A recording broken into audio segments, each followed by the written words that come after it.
Good morning, YouTubers. T Square with T Square Talk. So I wanted to do a quick little video just talking about selling your silver and gold. Not because I think it's a good idea to sell it, but because with recent price moves, a lot of people may be contemplating, you know what, I got to sell some silver, I got to sell some gold.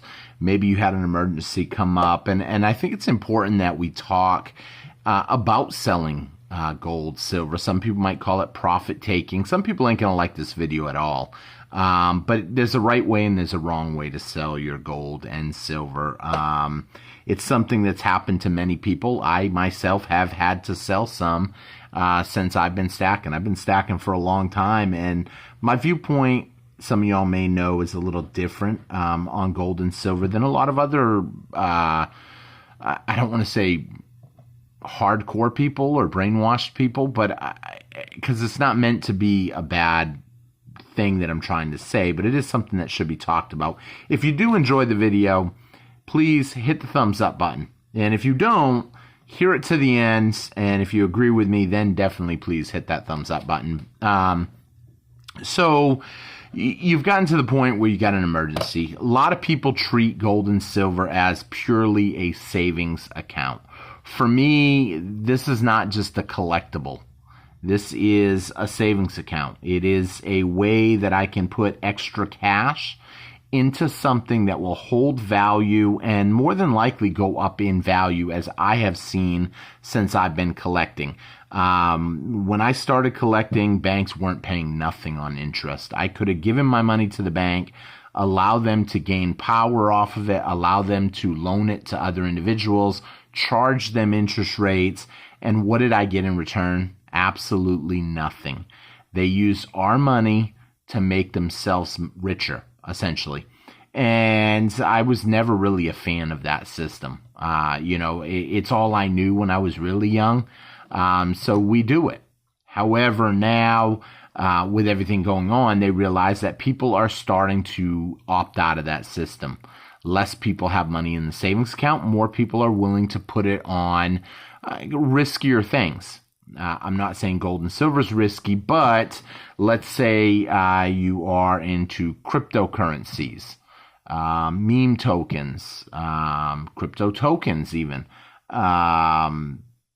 stocks that are way overvalued in terms of price per earning ratio. You know, when I was younger, I remember really big into the stock market and focusing on price per earnings ratios. It was an important thing because, you know, your big time investors knew if you weren't going to get some sort of return on your investment, maybe that be dividends, they didn't want to put their money there. And as time went on, the generation kind of changed into this: the stock market will always go up. We're betting that it's going to go up, and people putting their money into that stuff. And for the most part, people have fat 401ks and, large amounts of money invested in the stock market. And I talked to one friend of mine, and he's like, yeah, man, the stock market's never gone down, bro, for any long extended time period. Yeah, we might see it dip a little, but is it really going to dip and stay there? It's not likely. And some people just, in my opinion, just don't get it when they say stuff like that, because the truth of the matter is anything can happen.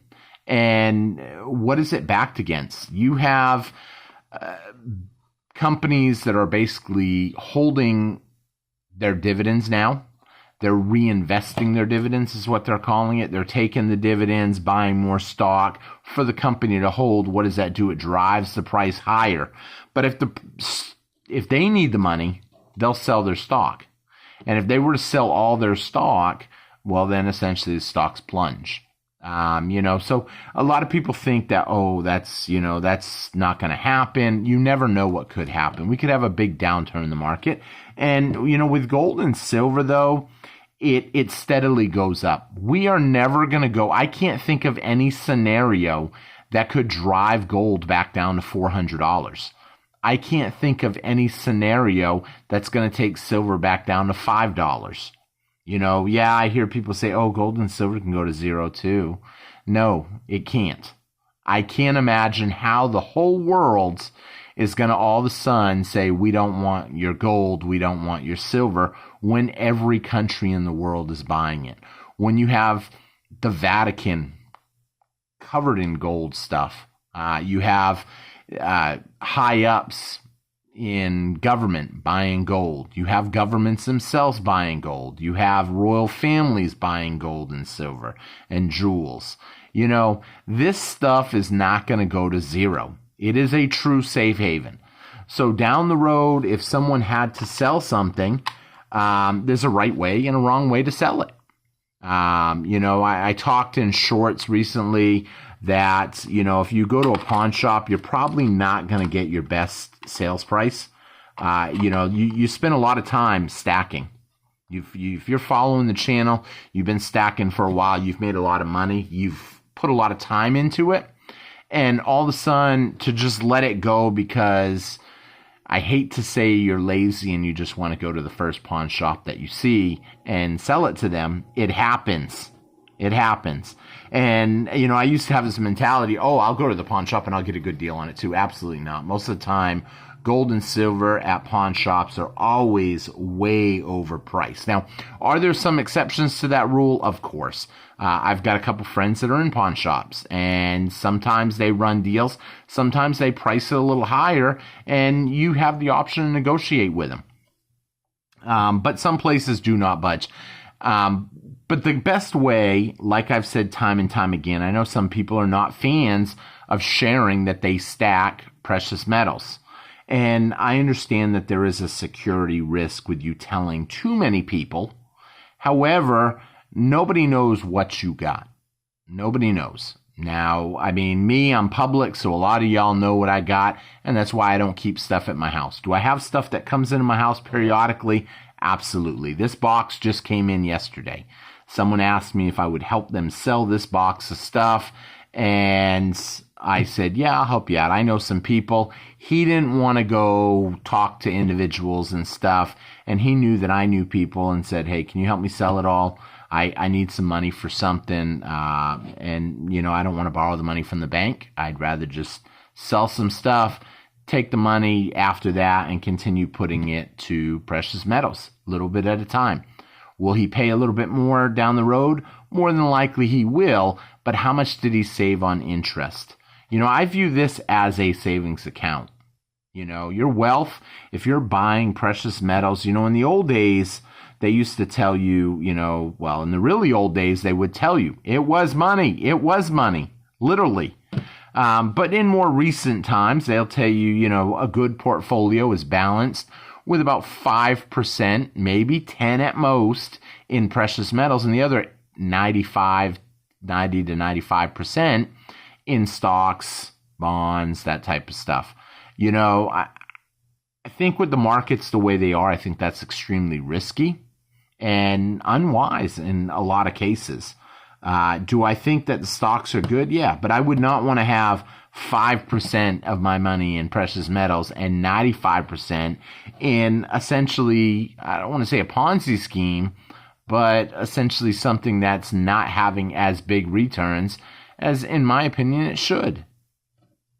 Now, with that being said, you know, I also view the stock market and stuff as a Ponzi scheme, especially in certain scenarios.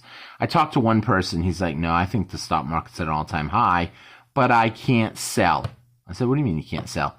He goes, it's in a 401k, and if I sell, I'm going to get heavily penalized, and this and that. Oh, what does that remind you of? A Ponzi scheme. I can't sell until a certain time. I had a friend that actually went to work for Enron years ago when Enron existed, and he ended up making them a sweet deal. They made a sweet deal with him that he would get paid a lower pay, but he would get high stocks. He'd get extra stock shares in the company, but the deal was he couldn't sell the shares for 5 years. 5 years. Well, what do you think happened in them 5 years? Before the 5 years were up, like 3.5, 4 years, company went bust.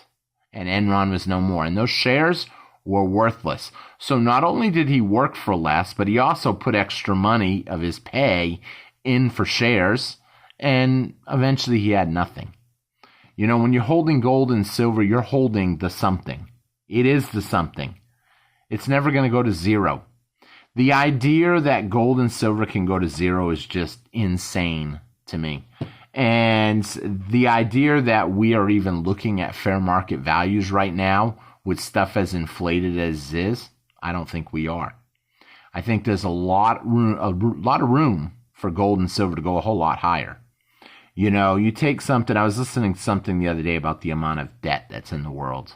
And it's not just the amount of debt, because, you know, there's a lot of debt, and I thought about doing a video on this where I owe you and you owe me. And if I borrow $1 million from you and you borrow $1 million from me, that's $2 million in debt.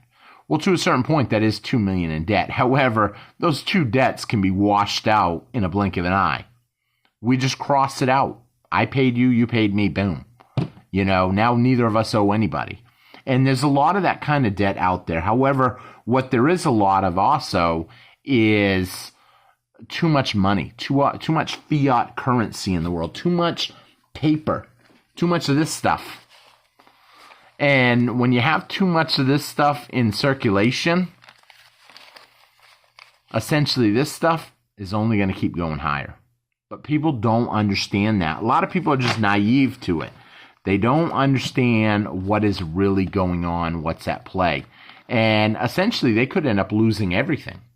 All their life's work, all their life savings. I know people that everything they own is in their 401k.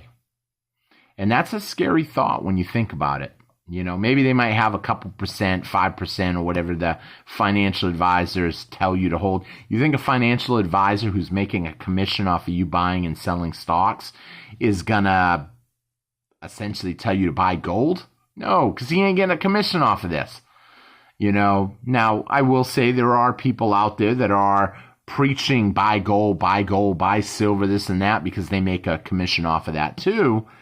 But at the end of the day, you need to be mindful of how much over spot price you're paying. You know, we've done videos on this on the channel. I recommend, if you're not subscribed, that you subscribe and follow for more, because these are important topics that everybody should know. And if you're paying, I'll say $10,000 for an ounce of gold, it's a possibility that you may not get it back. Now, in terms, is it possible that it's extremely limited and you'll find someone that's willing to pay it? Yeah, there's a lot of collectible coins out there that are worth a lot of money. However, you need to be mindful on the numbers, how many of them there are. You need to look into that and see what happens, you know. But my opinion, I look at everything as an ounce. You know, an ounce of silver, an ounce of gold. How can I get more of it? Because at the end of the day, when stuff comes crashing down, this stuff, I believe, is going to be big money. So thank you all for watching. I hope you enjoyed the video. I hope you hit the thumbs up button. You're subscribed. I noticed some people have been getting unsubscribed to the channel on accident. I don't know what's causing that. But if you get a minute, just double check and make sure you're subscribed to the channel. It really helps.